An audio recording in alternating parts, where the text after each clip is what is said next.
Friends, আগের NCERT সিরিজে আমরা তড়িৎ বলরেখার ডেফিনেশন বা সংজ্ঞা দেখে নিয়েছি। আজকে আমরা এর ক্যারেক্টারিস্টিক্স অর্থাৎ বৈশিষ্ট্যগুলো এক এক করে দেখব। এই বৈশিষ্ট্যগুলো কিন্তু খুবই ইম্পর্টেন্ট, কারণ এই কনসেপ্টগুলো আমাদের পরবর্তী ধারণায় খুবই প্রয়োগ হবে এবং এখান থেকে কিন্তু পূর্ববর্তী বছরগুলোতে প্রশ্নও এসেছিল। এরকম একটা আমরা এনসিইআরটি প্রবলেম করব আর একটা পিওয়াইকিউ দেখে নেব। আচ্ছা, তাহলে প্রথম ধর্মটা কি দেখো, তড়িৎ বলরেখাগুলি সবসময় ধনাত্মক আধান থেকে শুরু হয় আর ঋণাত্মক আধানে গিয়ে শেষ হয়। এই ধরো হচ্ছে প্লাস কিউ চার্জ আর এই হচ্ছে মাইনাস কিউ চার্জ। তাহলে দেখা যাবে সবসময় প্লাস থেকে শুরু হচ্ছে আর মাইনাসে গিয়ে শেষ হচ্ছে।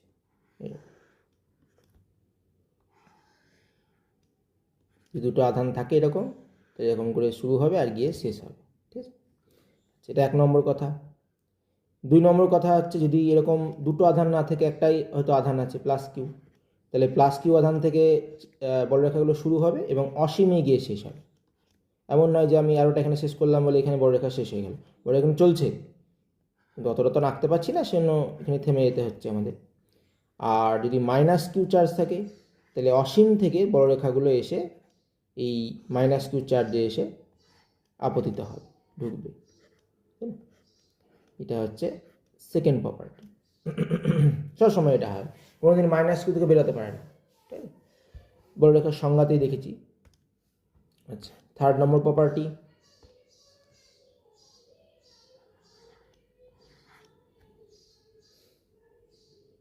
থার্ড নম্বর প্রপার্টি হচ্ছে খুব ইম্পর্টেন্ট প্রপার্টি, তড়িৎ বলরেখাগুলি বদ্ধ রেখা নয়।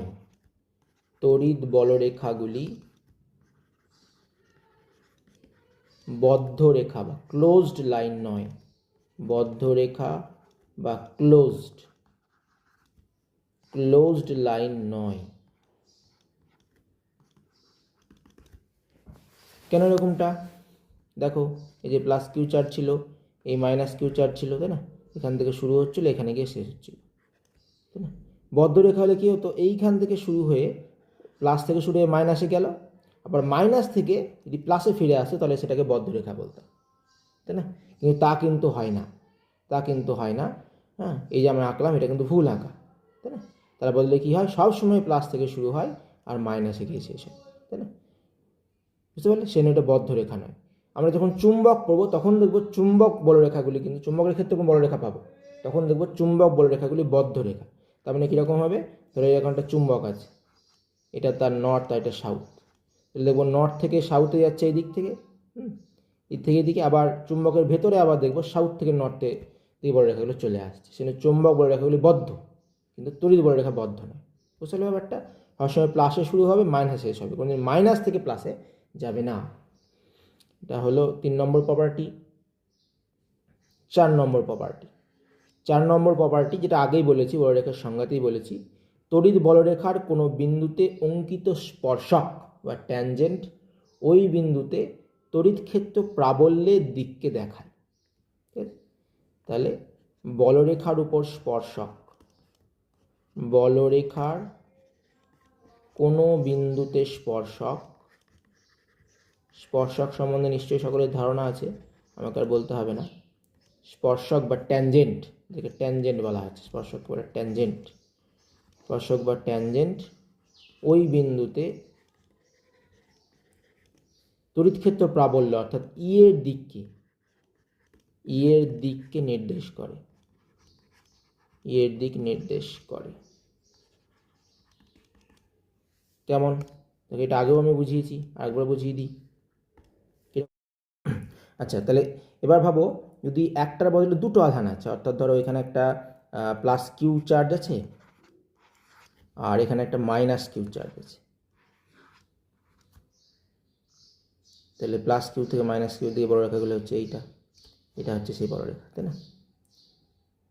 তাহলে বলরেখার এই পয়েন্টের কথা ভাবো, দেখো এই প্লাস কিউ এর জন্য এখানে বলরেখাটা কেমন, দেখো প্লাস কিউ এর জন্য বলরেখা হচ্ছে এই বলরেখা, প্লাস কিউ এর জন্য ই এর চেহারা কীরকম, ই এর দিক হচ্ছে এইটা, ই প্লাস। কারণ জানো তো, এখানে আমাদের একটা পজিটিভ চার্জ রাখতে হবে, Q0 প্লাস Q0 চার্জ রাখতে হবে, তাহলে বিকর্ষণ করবে, তাহলে দিক হবে এটা। আচ্ছা, এবার মাইনাস কিউ এর জন্য দেখি এর দিকটা কেমন। দেখো মাইনাস কিউ মানে একে তো আকর্ষণ করবে, তাহলে ই মাইনাসের দিক হবে হচ্ছে এইটা, এটা হচ্ছে আমাদের ই মাইনাসের দিক, তাই না? তাহলে এখানে এই বিন্দু, তাহলে লব্ধি প্রাবল্যের দিক কোনটা? লব্ধি প্রাবল্যের দিক হবে কোনটা? এই দুটোর তাহলে লব্ধি, এই দুটোর লব্ধি হবে হচ্ছে এই দিক বরাবর, এটা হবে লব্ধি প্রাবল্যের দিক। দেখো লব্ধি প্রাবল্যের দিকটা দেখো এই বড় রেখার সঙ্গে এই বিন্দু দেখো ট্যানজেন্ট হয়ে গেল, তাই না? এটাই আমি বলতে চাইছি যে বলরেখার কোনো বিন্দুতে অঙ্কিত ট্যানজেন্ট সেই বিন্দুতে লব্ধি প্রাবল্যকে দেখাবে, তাই না? ঠিক একইভাবে যদি এই বিন্দুটা না ভাবো, যদি এই বিন্দুটা ভাবো, তাহলে দেখো এই বিন্দুটা কী হচ্ছে, দেখো এই প্লাস কিউ চার্জ একে বিকর্ষণ করছে এই দিক বরাবর, এটা তাহলে ই প্লাস, একে আকর্ষণ করছে এই দিক বরাবর ই মাইনাস, তাহলে লব্ধি প্রাবল্যটা হচ্ছে এই দিক বরাবর ই, দেখো এই বিন্দুতে ট্যানজেন্ট হয়ে গেল। সেটা প্রত্যেকটা ওই জন্য বলরেখার উপর ট্যানজেন্ট হচ্ছে সেই বিন্দুতে আমাদের প্রাবল্যের দিককে দেখাবে। ওকে, আচ্ছা, আবার প্রাবল্য মানে কি? প্রাবল্য মানে আমরা দেখেছি যে আধানের উপর কত বল কাজ করছে, তার মানে এই বিন্দুতে বলের দিকটাও দেখাবে। এই যে Q0 যে কোনো আধান রেখেছি আমি এখানে একটা, তাহলে তার উপর যে বল কাজ করছে সেই দিকটা হবে এই দিক বরাবর, ট্যানজেন্ট বরাবর। আবার বল মানেই আমরা জানি ভর গুণিত ত্বরণ, তার মানে ত্বরণের দিকটাও হবে এইটা। তাহলে আমরা বলতে পারি ট্যানজেন্টের দিকটা, বলরেখার উপর যে ট্যানজেন্ট সেটা কী কী দিক দেখালো? এর দিক দেখালো, ফোর্স এফ এর দিক দেখালো, আরটা কি দেখালো? ত্বরণ, এই দিকগুলো দেখালো, তাই না? আর আধানটার গতির অভিমুখ কি এই ট্যানজেন্ট বরাবর হবে? তা কিন্তু নয়, আধানের গতি কিন্তু হয় বলরেখা বরাবর হবে। কারণ বলরেখার সংজ্ঞাতেই বলা হয়েছে যে একটা যদি আমরা মুক্ত আধানকে রাখি, মুক্ত পজিটিভ চার্জকে রাখি, সে যে পথে গমন করবে, এই পথে গমন করবে, সেজন্য আধানটা যাবে হচ্ছে বলরেখা বরাবর, কিন্তু ওর উপর বল বা ত্বরণ, ফোর্স সবগুলো কিন্তু এই ট্যানজেন্ট বরাবর কাজ করবে। ওকে, আচ্ছা, এবার পরবর্তী বৈশিষ্ট্য চলে আসি। 4 নম্বর বৈশিষ্ট্য হয়েছে, এবার হচ্ছে 5 নম্বর বৈশিষ্ট্য। 5 নম্বর। আচ্ছা, কি বৈশিষ্ট্য দেখো? দুটি বলরেখা কখনো একে অপরকে ছেদ করে না, ভেরি ভেরি ইম্পর্টেন্ট। দুটি বলরেখা কখনো একে অপরকে ছেদ করে না, কখনো একে অপরকে ছেদ করে না।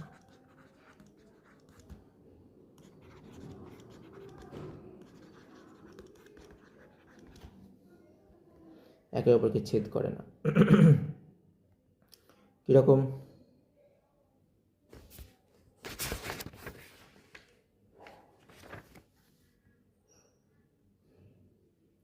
ধরো এই হচ্ছে প্লাস কিউ চার্জ, এই হচ্ছে মাইনাস কিউ চার্জ, এই তো বলরেখা। তাহলে আর একটা বলরেখা আমি আঁকলাম, সেই বলরেখাটা এরকম করে ছেদ করে গেল, এরকম করে ছেদ করে গেল। তো এটা কি হওয়া সম্ভব? এরকম করে ছেদ করে দিতে পারে দুটো বলরেখা? দেখা যাক হওয়া সম্ভব কি সম্ভব নয়। দেখো আমরা পড়েছি যে বলরেখার কোনো বিন্দুতে অঙ্কিত ট্যানজেন্ট বা স্পর্শক হচ্ছে সেই বিন্দুতে ই এর দিককে দেখায়। তাহলে আমরা প্রথমে এই বলরেখা দেখি, এই যে এই বলরেখাটা, এই বলরেখার উপর তাহলে ট্যানজেন্টের দিক কোনটা? ট্যানজেন্টের দিক হচ্ছে এইটা। তাহলে এই বলরেখার এই বিন্দুতে তড়িৎ ক্ষেত্রের দিক হচ্ছে এইটা, তাই না? আচ্ছা, এবার দ্বিতীয় বলরেখাটা ভাবো, এই যে ছড়িয়ে আছে বলরেখাটা, এই বলরেখার ট্যানজেন্টের দিক কোনটা? দেখো ট্যানজেন্টের দিক কোনটা? এই যে এই দিক বরাবর ট্যানজেন্টের দিক, তাই না? তাহলে আমরা দেখতে পাচ্ছি এই বিন্দুতে তড়িৎ ক্ষেত্র প্রাবল্যের দুটো দিক হয়ে গেল যদি এরকম করে বলরেখা দুটো ছেদ করে। কিন্তু তাকে হওয়া কখনো সম্ভব?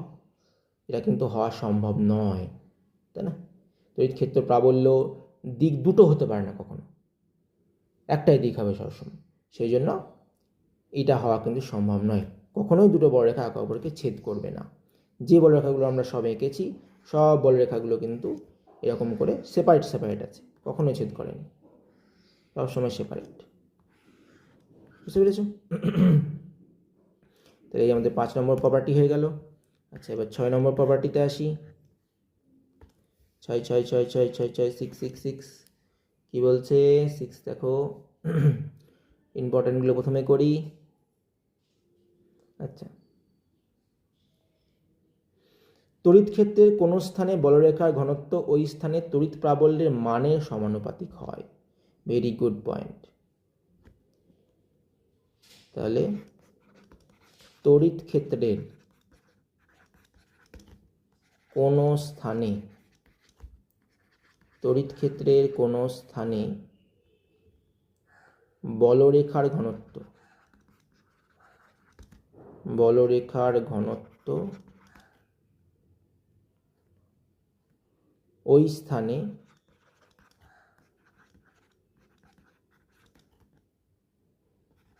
ই এর মানের সমানুপাতিক। এটা তোমাদের আমি বলরেখার সংজ্ঞা বলার সময়তেই বলেছিলাম। মানে ধরো কোথাও বলরেখা আছে এরকম করে, খুব ঘন ঘন হয়ে আছে, তার মানে এই অঞ্চলে তড়িৎ ক্ষেত্রের মানটা বেশি।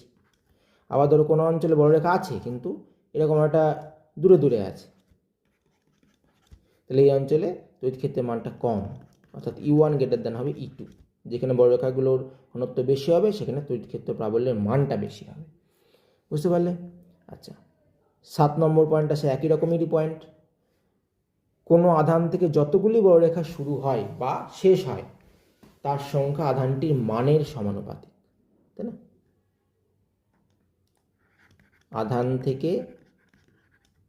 আধান থেকে সৃষ্ট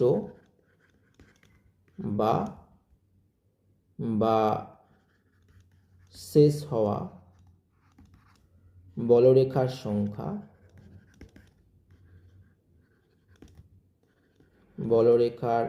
সংখ্যা সমানুপাতিক হচ্ছে আধানটির মান।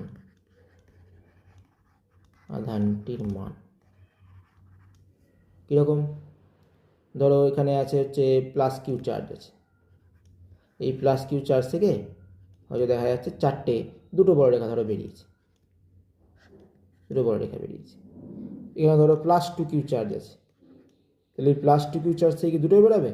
না, দুটো বেরাবে না। প্লাস 2 কিউ চার্জ থেকে কিন্তু 4টে বলরেখা বেরাবে, আধানটির মানের সমানুপাতিক হবে।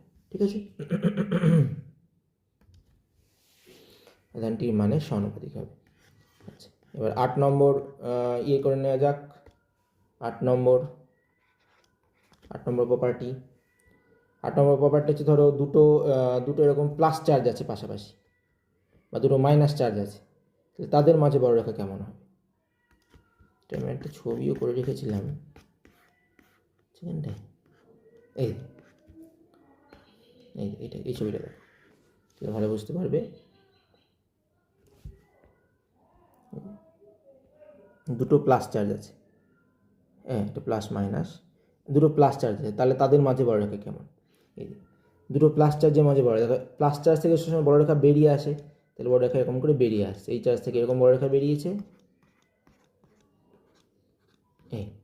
আর এই চার্জ থেকে এরকম বলরেখা বেরিয়েছে, তাই না? কিন্তু দেখো মধ্যবর্তী স্থানে দেখো কোনো বলরেখা নেই। কেন বলরেখা নেই? যদি দেখো বলরেখা আমি আঁকতাম তাহলে কী হতো? এখান থেকে বলরেখা ধরে বেরিয়ে আসতো, এই ধরে বেরিয়ে গেছে, এখান থেকে ধরো আরেকটা বলরেখা বেরিয়েছে, এখান থেকে ধরো এর বলরেখা বেরিয়েছে, তাহলে তো এখানে ছেদ করে যেত।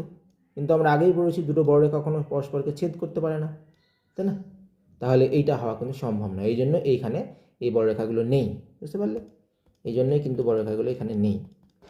এবং আমরা অলরেডি পড়েছি যে বলরেখার সংখ্যা ঘনত্ব বোঝায় ওখানে তড়িৎ প্রাবল্যের মানকে প্রকাশ করে। তাহলে এখানে দেখো কোনো বলরেখা নেই, তার মানে কি? এখানে কোনো বলরেখা নেই মানে এখানে ই হচ্ছে 0, এখানে ইলেকট্রিক ফিল্ড ই হচ্ছে 0 মধ্যবর্তী স্থানে, এখানে কোথাও তড়িৎ ক্ষেত্র প্রাবল্য নেই। বুঝতে পারলে?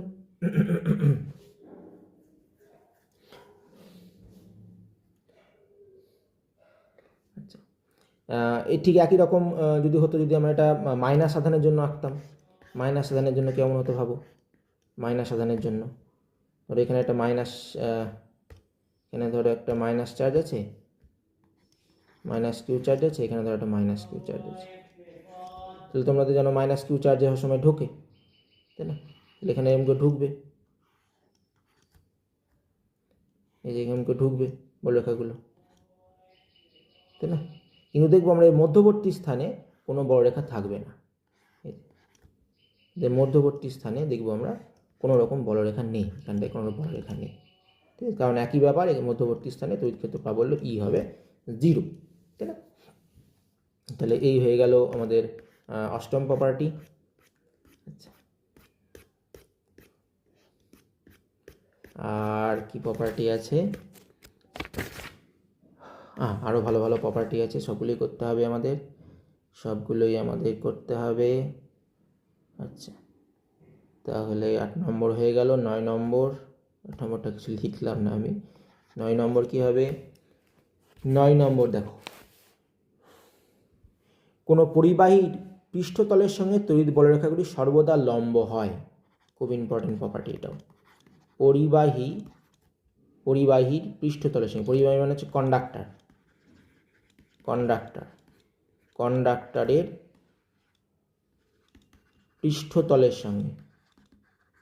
পৃষ্ঠতলের সঙ্গে বলরেখাগুলি কি হয়? সবসময় লম্ব হয়। বলরেখাগুলি লম্বভাবে নির্গত হয়, তাই না? মানে ধরো এরকম একটা কন্ডাক্টর আছে, এরকম কন্ডাক্টর, ধরো একে আধান দিয়েছি +4, তাহলে এখান থেকে তো বড় রেখা বেরিয়ে আসবে। কিন্তু বড় রেখাগুলো আমরা সবসময় দেখবো যে এই যে তল তার সঙ্গে লম্ব হচ্ছে, সবসময় দেখো 90 ডিগ্রি কোণ করছে, এই কোণটা সবসময় 90 ডিগ্রি হচ্ছে, এরকম করে লম্বভাবে নির্গত হবে, ঠিক আছে? তা প্রশ্ন হচ্ছে কেন এরকম লম্বভাবে নির্গত হবে, সেটা ব্যাখ্যা করে দিই। দেখো, ব্যাখ্যা করে দিই। ধরো লম্বভাবে নির্গত হয় না, ধরো এরকম করে তেরচাভাবে নির্গত হয়েছে, তাহলে এই যে বলরেখা, তাহলে এই বলরেখা মানেই তো তড়িৎ ক্ষেত্র প্রাবল্যের দিক দেখাচ্ছে, তাই না? তাহলে এটা তাহলে ই এর দিক, তাহলে এর দুটো উপাংশ ভাবতে পারি, একটা হচ্ছে এই উপাংশ আর একটা হচ্ছে এই উপাংশ, তাই না?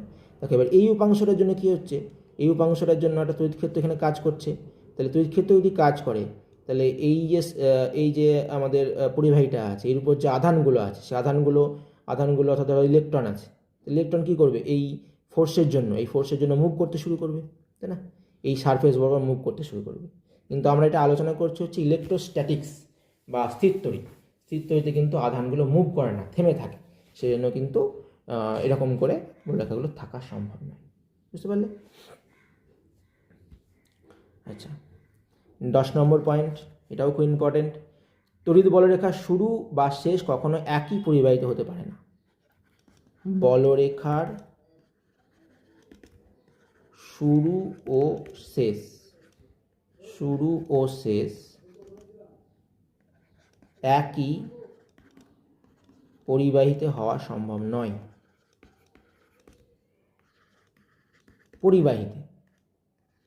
কথাটা ইম্পর্টেন্ট, পরিবাহিত হওয়া সম্ভব নয়। অর্থাৎ এরকম একটা পরিবাহী এখান থেকে বলরেখা বেরোল নিয়ে এখানে হয়ে গেল, সেটা কিন্তু হওয়া সম্ভব নয়। এটা চৌম্বকের ক্ষেত্রে খাটে, কিন্তু এই ক্ষেত্রে খাটে না, ঠিক আছে? আচ্ছা, এবার 11 নম্বর পয়েন্ট, এটাও খুব ইম্পর্টেন্ট। 11 নম্বর পয়েন্ট বলছে যে কোনো ফাঁপা পরিবাহীর ভেতরে তড়িৎ বলরেখা থাকতে পারে না। অর্থাৎ ধরো এরকম একটা পরিবাহী আছে, হ্যাঁ, এটা একদম হলো পরিবাহী, ফাঁপা, এটা হচ্ছে ফাঁপা হলো, এরকম হলো কন্ডাক্টর, ফাঁপা পরিবাহী, কিন্তু সব পরিবাহীর জন্য আলোচনা করছি আমরা। হলো কন্ডাক্টর, এই টার্মগুলো ভালো করে মনে রাখো, তোমরা ইউজ টু হয়ে যাও, সুবিধা হবে তোমাদের। তাহলে এই হলো কন্ডাক্টরের ভেতরে কিন্তু কোনো বলরেখা থাকবে না, এরকম। প্রশ্ন হচ্ছে তাহলে কেন থাকবে না? থাকতেই পারে, তাই না? ধরো এরকম করে বলরেখা থাকলো, তাহলে কী অসুবিধা হতো মশাই? যদি ধরো এই পৃষ্ঠতলের সঙ্গে লম্ব হয়ে বলরেখা থাকতো, তাহলে কি অসুবিধা হতো? অসুবিধা হতো। কী অসুবিধা হতো? এই যে তোমরা আগের চ্যাপ্টারে পড়েছো, আধান সর্বদা কি হয় না, পরিবাহী কোথায় অবস্থান করে না, বাইরের পৃষ্ঠে অবস্থান করে। তার মানে এখানে যে আধানগুলো আছে, যে পরিবাহীতে আধান দিচ্ছে, সেগুলো সব বাইরের পৃষ্ঠে অবস্থান করছে। এবার পরিবাহীর অভ্যন্তরে যদি বলরেখা থাকতো, বলরেখা থাকা মানে তো এখানে তার মানে তড়িৎ ক্ষেত্রে ই আছে, তাহলে ই এর জন্য কী হতো? এই আধানগুলো মুভ করতে শুরু করতো। তাহলে আধানগুলো যদি মুভ করতে শুরু করে, ধরো ইলেকট্রনই আছে, ধরো মাইনাস চার্জ বা ইলেকট্রনই আছে, তাহলে ইলেকট্রনগুলো মুভ করতে শুরু করতো। কিন্তু পরিবাহীর ভেতরে তো ইলেকট্রন থাকতে পারে না, আমরা পড়েছি আগের চ্যাপ্টারে, সবসময় বাইরের পৃষ্ঠে অবস্থান করবে। সেই জন্য কিন্তু এই ভেতরে কোনো বলরেখা থাকতে পারে না, তাই না? তাহলে ফাঁপা পরিবাহীর ভেতরে কোনো বলরেখা থাকে না। ফাঁপা পরিবাহী বা কন্ডাক্টরের ভেতরে, পরিবাহীর ভেতরে বলরেখা থাকে না। বলরেখার সংখ্যা হচ্ছে 0। ঠিক আছে।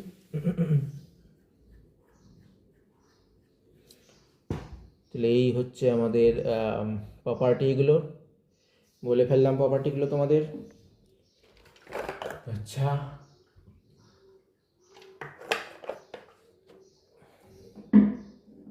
এবার দুটো পিওয়াইকিউ করে নেওয়া যাক। একটা এনসিইআরটি প্রবলেম করবো, একটা পিওয়াইকিউ করবো। দেখো কীরকম, তোমাদের জন্য আমি বেছে রেখেছি অলরেডি। এটা 1994 সালে পড়েছিল, 1994 সালে নিটে পড়েছিল। তখন যদিও নিট নাম ছিল না, যাই হোক পড়েছিল, আমাদের করতে হবে। কি বলে দিয়েছে, এই দুটো আধান দিয়েছে Q1 Q2, এটা পজিটিভ না নেগেটিভ কিছু বলেনি আমাদেরকে। দেখতে পাচ্ছ কি, একটু বড় করে দিই, না হলে সরি, এই পজিটিভ নেগেটিভ আমাদের কিছু বলেনি। এখান থেকে দেখতে পাচ্ছি এরকম বড় রেখা দেখাচ্ছে এদের। তা বলে দিয়েছে যে Q1 আর Q2 এদের এদের মানে প্লাস হবে না মাইনাস হবে, সাইনের প্রকৃতি কেমন। তো দেখো এখানে দেখো বড় রেখাগুলো ঢুকছে না বের হচ্ছে, সেটা প্রথমে দেখো। দেখো সব বড় রেখা ঢুকেছে, এই যে সব রেখা ঢুকেছে। এবার কোন আধানের জন্য বড় রেখা ঢোকে, আমরা পড়েছিলাম যদি আধানটা পজিটিভ হয়, আধানটা যদি পজিটিভ হয় তাহলে সেখান থেকে বড় রেখা বেরিয়ে আসে, আর আধান যদি হয় নেগেটিভ তাহলে সেখানে বড় রেখাগুলো ঢোকে। তার মানে এখানে দেখেই বুঝতে পারছি, আর যেহেতু বড় রেখাগুলো ঢুকেছে তার মানে এই দুটো Q1 Q2 দুজনেই হবে হচ্ছে কীরকম, নেগেটিভ করে হবে, তাই না? তাহলে এক্ষেত্রে বোথ আর নেগেটিভ, এই অপশানটা সঠিক হবে। তো সি অপশানটা ক্ষেত্রে সঠিক হবে। ওকে, খুবই সোজা প্রবলেম ছিল। আচ্ছা, এবার পরবর্তী প্রবলেম দেখো। পরবর্তী প্রবলেম কি বলছে দেখো, এখানে অনেকগুলো, এটা এনসিইআরটি বইয়ে আছে, এটা এনসিইআরটি বইয়ের প্রবলেম। এনসিইআরটি প্রবলেম কিন্তু খুব ইম্পর্টেন্ট, আমাদের বারবার বলছি, আর নিটে সরাসরি অনেক সময় প্রশ্ন দিয়ে দেয়। এরকম কতগুলো ফিল্ড লাইন্স আমাদের দিয়ে দিয়েছে, বলছে কোনটা কোনটা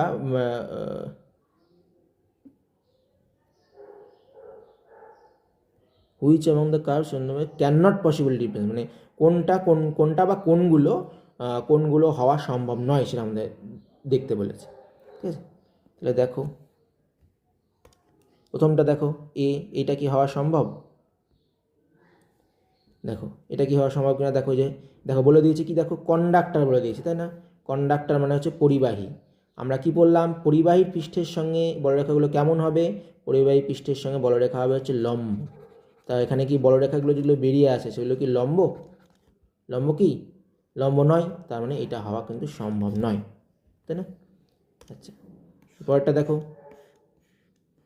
পরেরটা কি বলছে দেখো, পরেরটা দেখো, প্লাস মাইনাস এরকম চার্জ হবে, এদের মধ্যে বলরেখা কাজ করেছে, তাই না? এটা কি হওয়া সম্ভব?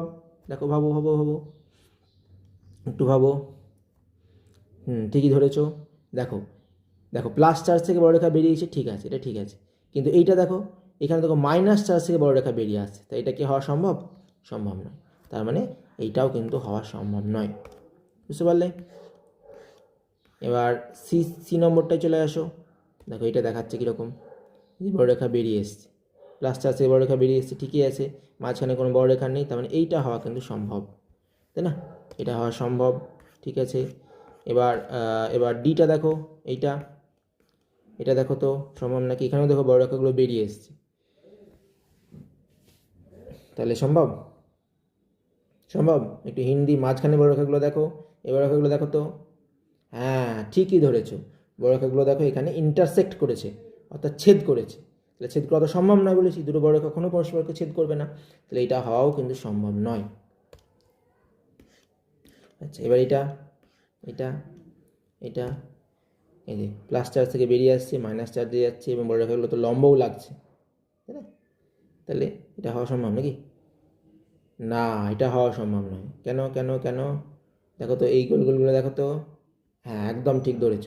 দেখো বড় রেখাগুলো হচ্ছে এরকম বদ্ধ রেখা হয়ে যাচ্ছে, বড় রেখা কি বদ্ধ হওয়া রেখা হওয়া সম্ভব? বদ্ধ রেখা হওয়া সম্ভব নয়, তাই না? সেই জন্য এটা কিন্তু এটাও হওয়া সম্ভব নয় আমাদের, তাই না? তাহলে দুটো প্রবলেম করা হয়ে গেল আমাদের, খুব ভালো প্রবলেম ছিল। এনসিইআরটি বইয়ে প্রবলেমটা পেয়ে যাবে তোমরা। আচ্ছা, আমাদের আলোচনায় ফিরে আসি আবার। সরি, এগুলো তো হলো, আর কি বাকি আছে? আচ্ছা, এগুলো ছবিগুলো দেখে নাও। এই যে প্লাস কিউ চার্জের জন্য বড়রেখা দেখিয়েছি তোমাদের, ধনাত্মক বিন্দু থেকে বেরিয়ে আসে, প্লাস কিউ মাইনাস কিউ এখানে ঢুকে প্লাস কিউ থেকে বেরিয়ে আসে, এটাই দেখিয়েছে এখানে।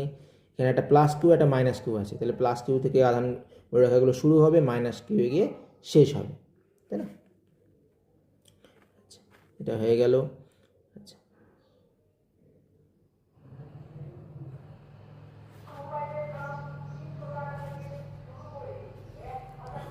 আচ্ছা, এইগুলো তো হলো। আচ্ছা, এবার এইটা ছবিটা দেখো, এই ছবিটা কী বলছে দেখো, এটা কিন্তু একটা মাইনাস চার্জ একটা প্লাস চার্জ আছে, কিন্তু একটা প্লাস টু কিউ চার্জ আছে, একটা মাইনাস কিউ চার্জ আছে। এখান থেকে দেখো বড় রেখাগুলো বেরিয়েছে, এখানে গিয়ে শেষ হয়েছে। কিন্তু দেখো এখানে দেখো সব বড় রেখাগুলো কিন্তু যায়নি, মাইনাস কিউ শেষ হয়নি। মাইনাস কিউ কটা শেষ হয়েছে দেখো, মাইনাস কিউ শেষ হয়েছে হচ্ছে 1 2 3 4 4 4 8টা শেষ হয়েছে, তাই না? আর প্লাস টু কিউ থেকে বেরিয়েছে কটা দেখো, দেখো কটা বেরিয়েছে, 1 2 3 4 5 6 7 8 9 10 11 12, তাই না? তাহলে এরকম বেরিয়েছে, এখানে গিয়ে শেষ হয়েছে, সবগুলো কিন্তু শেষ হয়নি। ওকে, আচ্ছা, এবার ধরো এরকম আছে, দুটো প্লেট আছে ধরো, এটা তোমরা ক্যাপাসিটার চ্যাপ্টারে গিয়ে পড়বে। ধরো এরকম একটা পজিটিভ প্লেট আছে, এরকম ধরো একটা নেগেটিভ প্লেট আছে। তাহলে এই অঞ্চলে তড়িৎ ক্ষেত্রটা কেমন হবে? এই অঞ্চলে আমরা তড়িৎ ক্ষেত্র দেখব, এখান থেকে এদিকে বিস্তার লাভ করবে, এরকম করে থাকবে, এবং এই তড়িৎ ক্ষেত্রের দিকটা হবে হচ্ছে এরকম টাইপের হবে, এবং এই তড়িৎ ক্ষেত্রটা হবে সুষম তড়িৎ ক্ষেত্র। আচ্ছা, সুষম তড়িৎ ক্ষেত্র তোমাদের বলা হয়নি, তাই না?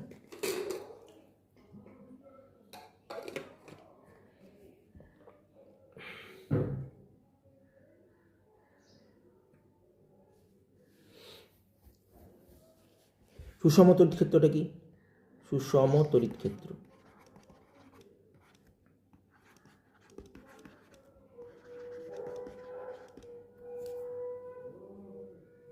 সুষম তড়িৎ ক্ষেত্র হচ্ছে যে তড়িৎ ক্ষেত্রের মান আর দিক সবসময় একই, সব জায়গাতেই একই, তাকে বলবো আমরা সুষম তড়িৎ ক্ষেত্র, তাই না?